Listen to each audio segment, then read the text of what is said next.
organizatoru na pozivu i što su mi pružili priliku izlagati o ovako važnoj temi.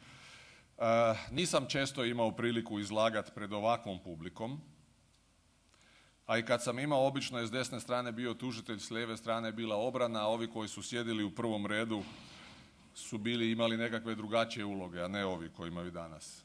Još je jedna bitna razlika, a ta je da nije bilo postavljanja pitanja u takvim situacijama, jer se nitko nije usudio postaviti nikakvo pitanje. Ja naprotiv danas vas molim da me pitate i ja ću sa zadovoljstvom odgovoriti, ako će naravno pitanja biti primjerena.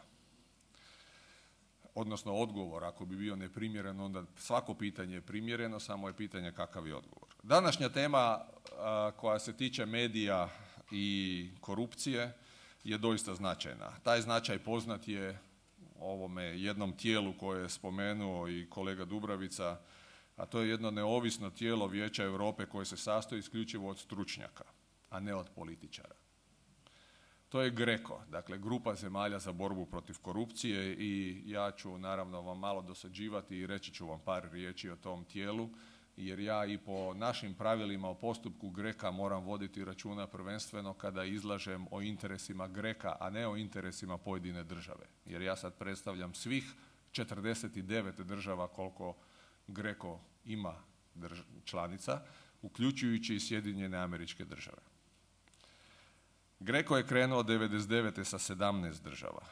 I ja naravno neću vas previše sad gnjaviti sa poviješću i sa svim, ali naše tijelo izdaje preporuke i prati provedbu tih preporuka, te potičemo nužne zakonodavne, institucionalne i praktične reforme u svakoj državi članici, od one najmanje pa do one najveće, dakle do Rusije.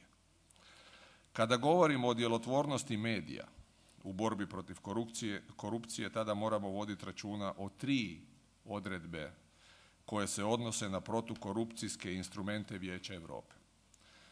Prvo je 16. načelo, takozvano vodeće načelo Guiding Principles Vijeća Europe, koje kaže da države moraju osigurati da mediji imaju slobodu primiti i priopćiti informaciju o korupciji samo s ograničenjima onima koji su nužni u demokratskom društvu.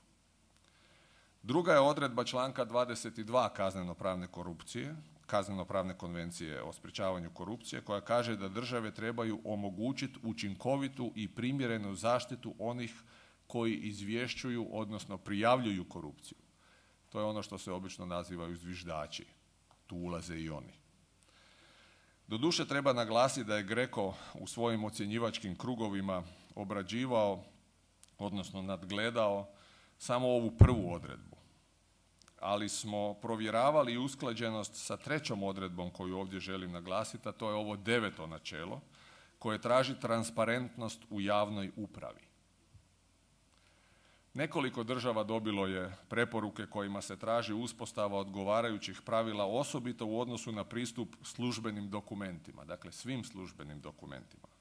Rusiji smo, na primjer, preporučili proaktivni pristup, a sličnu preporuku dobila i Malta. Nadalje, nekoliko država dobilo je preporuke kojima se traži jednostavna zakonska rješenja koja neće odugovlačiti, nepotrebno onemogućavati pristup informacijama.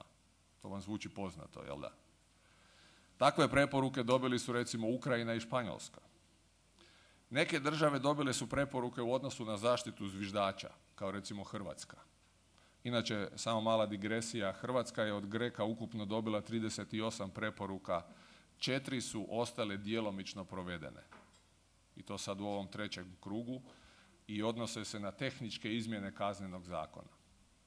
Vi vidite i sami da je taj postotak vrlo visok i to je jedan od najviših postotaka provedivosti preporuka u GRECU. To je bila digresija. Neke države su redovno dobile preporuku da redovno izvješćuju javnost o aktivnostima koje vlasti poduzimaju protiv korupcije. Takvu preporuku je recimo dobila Armenija. Vi vidite da GRECO izdaje načelne preporuke koje se vrlo lako mogu prepoznati i u svim ostalim zemljama koje se bore protiv korupcije, a niti jedna zemlja nije imuna od korupcije. Ja moram, nažalost, ovdje, ne nažalost, ali moram reći nešto vezano uz ovo što je rekao ministar pravosuđa koji ima jako dobru želju za društvo bez korupcije. Takvog društva nema. Mi ga još ne poznajemo. Greko ga ne poznaje, mislim da ga niko ne poznaje. Ali to ne znači da se protiv korupcije ne treba boriti i to ne znači da treba primjenjivati onaj standard nulte tolerancije na korupciju. Jer bez te borbe mi nećemo uspjeti da nama bude bolje. A pred nama je još ipak nekakav put. To je ono što se tiče pozicija Greka u odnosu na informacije, odnosno informiranje u borbi protiv korupcije, a sada nešto o ulozi medija u borbi protiv korupcije s kazneno-pravnog i ustavnog gledišta. Ja znam da to nije popularno među novinarima i da to često, a osobito urednicima, smeta. No, odredbe su tu. Mi ih imamo. I što sad? Hoćemo li ih poštivati ili ćemo raditi bez obzira na njih i zaraditi? Doduše, možda ćemo malo nekome narušiti zakonska i ustavna prava, ali javnost ima pravo znati. No je li baš uvijek tako? Je li sloboda riječi i sloboda tiska apsolutna? Smijem li ja o nekome ili nečemu reći bilo što, pa i svjesno lagati, a ne snositi nikakvu posljedicu, niti nikakvu odgovornost? No prije odgovora na ta i još neka pitanja, nekoliko napomena. Moje iskustvo, ajmo reći sudačko, i u ovim međunarodnim tijelima i u struci je da djelotvorna borba protiv korupcije bez slobodnog, nepristranog, neovisnog i istraživačkog novinarstva je nemoguća. Mislim da nije teško naći primjere kod nas za potvrdu te teze. Ne bi bilo pretjerano čak niti reći da su mediji otvorili neka područja iz kojih su kasnije proizašli postupci pred sudom. I to tako treba biti. I to tako treba nastaviti. Zato smatram da mediji trebaju nastaviti, pa i još žešće, i još neovisnije i još nepristranije istraživati sve, ali sve pojavne oblike korupcije, jer posao kod nas u borbi protiv korupcije još nije gotov. Napravili smo mnogo više nego što su mnogi prije 5 ili 10 godina mogli predvidjeti ili pretpostaviti. Ali još je put ispred nas dugačak koji moramo proći. Dopustite mi da s vama podijelim razmišljanje kako bi tim putem trebalo ići. Bez namjere da sad ovdje dociram ili govorim nešto iz visine, ali imam naprosto potrebu s vama podijeliti neka svoja razmišljanja koja često dijelim s velikom većinom vas koji ovdje sjede, ali s obzirom da ima i nekakvih novih lica, ja ću ipak ponoviti nekakve stvari koje inače govorim. Jedan način putovanja tim putem mogao bi biti isticanje dobrih primjera u borbi protiv korupcije. Pritom ne mislim samo kad USKOK digne optužnicu da je to dobar primjer, iako u najvećem broju situacija je, ali niti sve optužnice USKOK-a ne završe osuđujućom presudom. I ne mislim pritom samo na pravomoćne presude, koje se iznimno rijetko u medijima raščlanjuju. Češće nalazimo negativna, pristrana, pa čak i senzacionalistička pisanja o sudovima ili o nekim pojavnim oblicima. Time se zapravo podrivaju temelji borbe protiv korupcije, jer se onemogućava stvaranje povjerenja u sudove kao zadnju mjeru društva u borbi protiv korupcije, a to nije dobro. Jer dobrih primjera ima, samo nisu prisutni u javnosti. Ja ne kažem da ne treba pisati o negativnim primjerima, pa čak i o odlukama sudova za koje se smatra da su loše. Ali to pisanje bi trebalo biti ne u odnosu na osobu suca koji je donio takvu odluku ili sastava vijeća, već u odnosu na raščlambu onoga što u odluci piše. I zato ne bi bilo loše pročitati odluku prije nego što se napiše. Ja ne kažem da ljudi to ne čitaju, ali iz nekih izvješća vi točno vidite da se o odluci piše, a da se uopće nije pročitala. Već se samo prenosi nekakav naslov od nekud pa se onda to komentira. Dalje, mislim da ova borba treba ići i isticanje dobrih primjera i na ostale načine borbe protiv korupcije. Vi znate da suci vole reći da je kazneno pravo, odnosno represija, zadnja mjera društva u borbi protiv korupcije. I to je doista tako. Mislim da treba krenuti od odgoja i obrazovanja, pa do sustavnih rješenja u državnoj upravi, zakonodavstvu, institucijama i praksi. Isticanjem dobrih primjera može pridonijeti sprječavanju korupcije, a ipak je bolje spriječiti nego liječiti. Doduše, to liječenje donosi ponekad medijska izvješća koja gotovo sladostrasno pišu o nekome ili o nekoj pojavi. Ali korupcija je bolest koju je gotovo nemoguće iskorijeniti, pa je liječenje i kroz pravomoćne presude nužno. Drugi ili treći način je nastavak započetog, ali kroz pojačano uvažavanje i poštivanje ljudskih, zakonskih i ustavnih prava. Spomenuo bih ovdje samo jedno ustavno pravo koje je vrlo često na udaru u medijima, a to je, kao što pogađate, pretpostavka nedužnosti.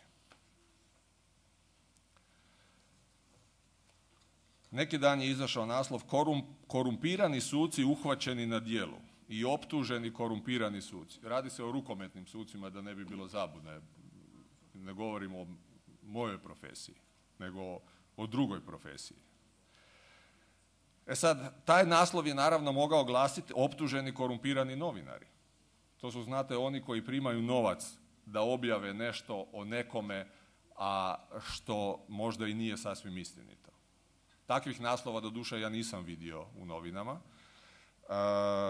ali čovjek si postavlja pitanje što nakon naslova korumpirani suci uhvaćeni na djelu, optuženi korumpirani novinari, ili ovo što sam ja našao u još nekim novinama koji nema veze s korupcijom, ali pokazuje odnos prema i ustavnom pravu pretpostavki nedužnosti i stručnosti novinara koji je pisao ubojica je uhvaćen, ubojica se predao, ubojica je priznao policiji ili oslobođen zbog zastare.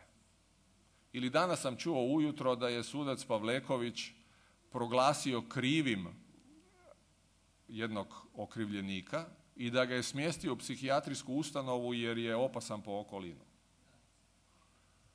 To je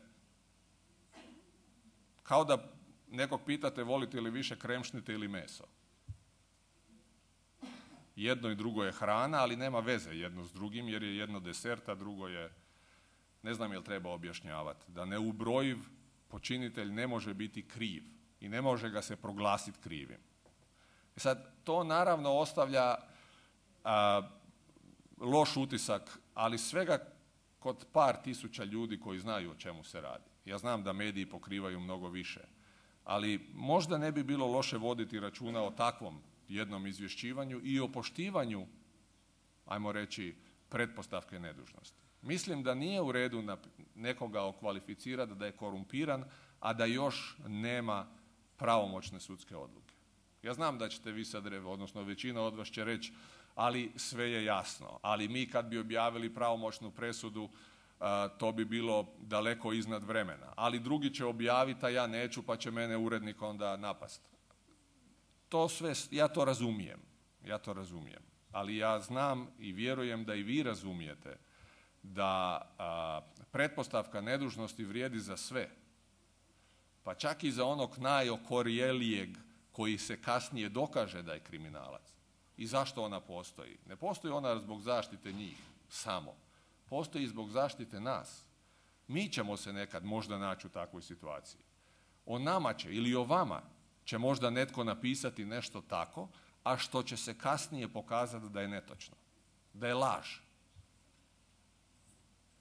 Teško je sprati ljagu jedanput sa sebe nakon što u medijama osvane naslov da si korumpiran ili da si ubojica.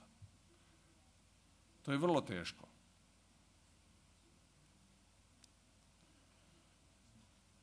Postavlja se naravno pitanje treba li uopće postupak u takvoj situaciji. Čemu uopće služe sudovi ako su mediji već napisali da je on korumpiran ili da je ubojica? Ulazi li takav naslov u slobodu tiska?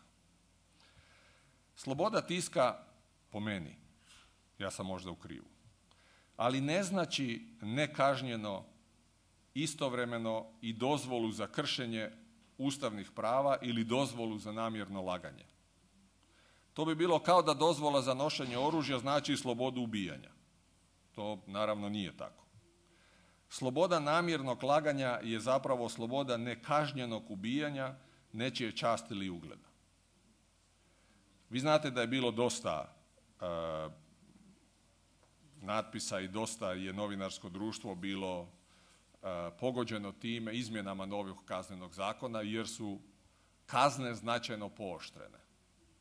Jesu, ali novčane. A zatvorskih kazni više nema. Ja osobno smatram da je to nesmisleno. Ako imate kazneno djelo, onda morate imati predviđenu kaznu zatvora. Pri čemu napominjem, niti jedan novinar zbog izgovorenog nije završio u zatvoru. Ako se već htjelo, a ja naravno dopuštam tu mogućnost, jer o tome se isto može razgovarati, da odgovornost za namjerno laganje ne bude kaznena, a o tome se samo radi. Radi se o odgovornosti za namjerno laganje. Naravno i namjerno vrijeđanje, jer ako neko upotrebljava uvredljive riječi, onda naravno da to nije mjesto u javnom prostoru tome. Prema tome, ako se već htjelo da to ne bude u kaznenom zakonu, onda ili da bude u prekršaju, ili da bude samo civilna odgovornost, onda se to tako trebalo propisati. Međutim, kad je radna skupina za kazneno pravo radila, onda to nije mogla napraviti, jer ona ne može intervenirati na svu sreću civilista u civilno pravo i na svu sreću prekršajnih pravnika u prekršajno pravo. I onda je došlo do ovoga da su predviđene samo novčane kazne koji je svojevrsna pogodba između jednog i drugog interesa. Naravno, i kazneni zakon možda najviše uz ostale zakone je nekakav politički interes. I onda je to na kraju ispalo tako jer je nekakav sporazum, da ne kažem kompromis, postignut na toj razini. Međutim, ono što ne treba biti kompromis, a to je borba protiv korupcije, i mislim da, a ja ću sad ipak povezati nekakve stvari jer ipak govorim ovdje kao sudac, mislim da se ne smije odustati od onog načela da javnost ima pravo znati, ali se pritom ne smiju narušavati ustavna i zakonska prava, a stvarnost je ono što javnost doživljava kao takvu. I mediji su tu jedan čimbenik bez kojih se ne može. I mediji moraju u borbi protiv korupcije, kroz ono što sam rekao, neovisno, nepristrano istraživačko novinarstvo, provjeravati kako sustav radi, mogu utjecati na to kako javnost doživljava sve, pa uključujući i sudbenu vlast. I mogu i moraju pomoći javnosti u razumijevanju svih pojavnih oblika korupcije, svih načina sprječavanja korupcije, pa uključujući i razumijevanje onoga što suci rade. A pritom se naravno sve to može referirati na državno odvjetništvo. I mislim da ona poruka koja treba slijediti je uz uvažavanje ovih općih standarda da mediji i suci trebaju u borbi protiv korupcije raditi zajedno u interesu javnosti. Hvala vam lijepa.